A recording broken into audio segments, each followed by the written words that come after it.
Bondi terror attack. Alleged gunmen traveled to the Philippines before ISIS-inspired shooting. The father and son duo allegedly behind the Bondi attack appear to have been inspired by Islamic State, the Australian Prime Minister says, as police confirmed they were investigating why the pair traveled to the Philippines last month. The New South Wales Police Commissioner, Mal Lanyon, on Tuesday alleged Naveed Akram, 24, and his 50-year-old father, Sajid, had recently traveled to the Philippines, which was confirmed by authorities in Manila. Lanyon also alleged that IEDs and 2 homemade IS flags were found in a car registered to Naveed that was parked at the scene of Sunday's Hanukkah festival shooting.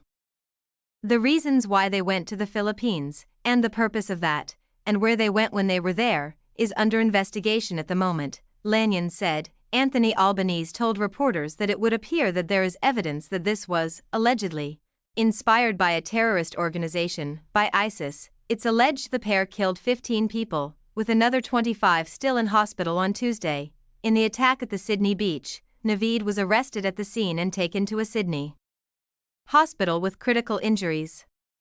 His father was shot dead by police. Lanyon corrected reporting that the older man first gained a gun license a decade ago, saying he was not issued one until 2023.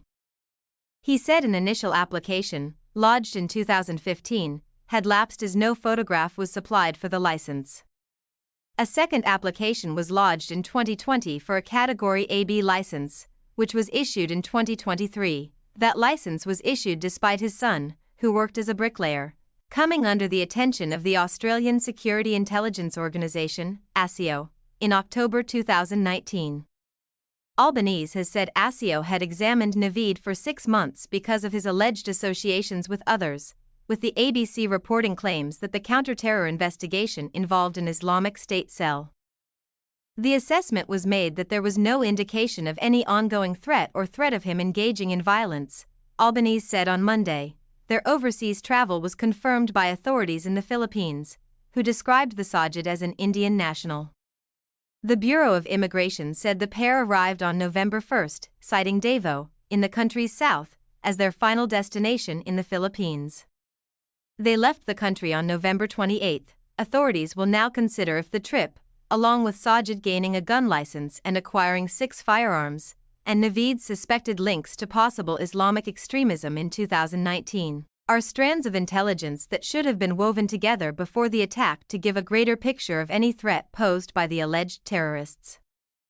In the same year ASIO first looked into him, Naveed was filmed on the streets of Sydney as part of the Street Dawah movement, a street preaching group where members spoke to the public about Islam at train stations around Sydney. He was aged 17 or 18 at the time. In one since-deleted YouTube clip, Naveed appears to be talking to 2 teenagers about the 5 pillars of Islam. "We have to remember to always pray," he says. "It's more important than anything else that you have to do. Work, school."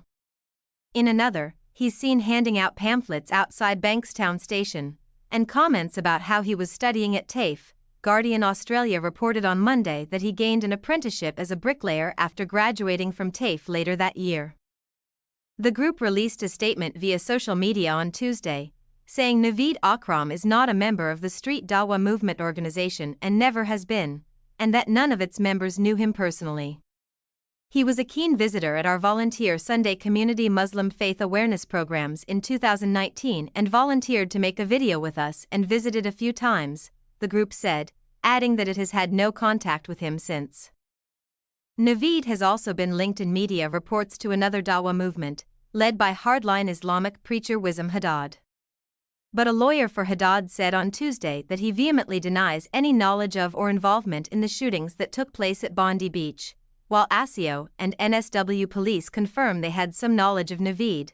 There is no indication he came under the attention of authorities at any point since the 2019 investigation ended. Groups in the Philippines.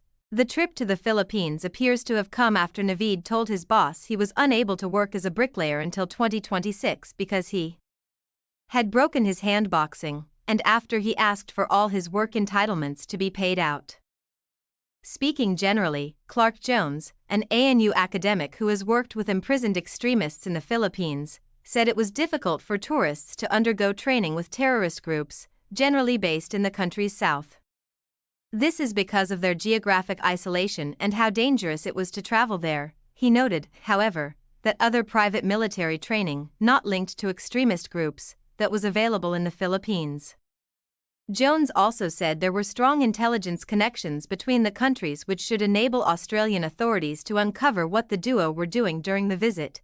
Levi West, a counterterrorism expert at ANU who was also speaking generally, said he believed there were three likely reasons why an alleged terrorist might travel to the Philippines, including to train with either Islamic State or Abu Sayyaf, or any of the other litany of terrorist organizations that exist in the country's south.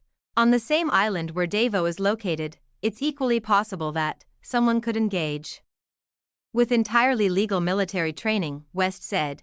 He also said an alleged terrorist might travel there to indulge themselves in a kind of last hurrah before they came back and switched into preparation mode. Firearm law reform. Legal changes set to be introduced after the attack include several measures which appear to directly address cases such as that of Sajid Akram. Albanese said these could include limiting the number of guns an individual can own, the type of guns that are legal, whether gun ownership should require Australian citizenship, and accelerating work on the National Firearms Register.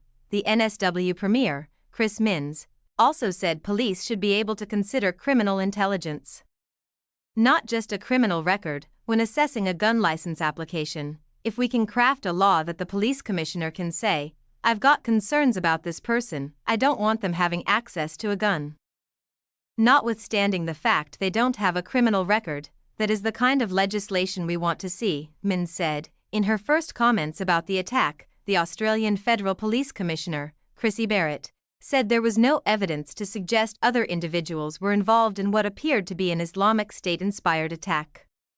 But she added that we caution that this could change given it is early in our investigation. Alleged evidence has provided investigators with a swathe of information that has enabled them to make this initial assessment about the alleged individuals involved and their motivations, she said.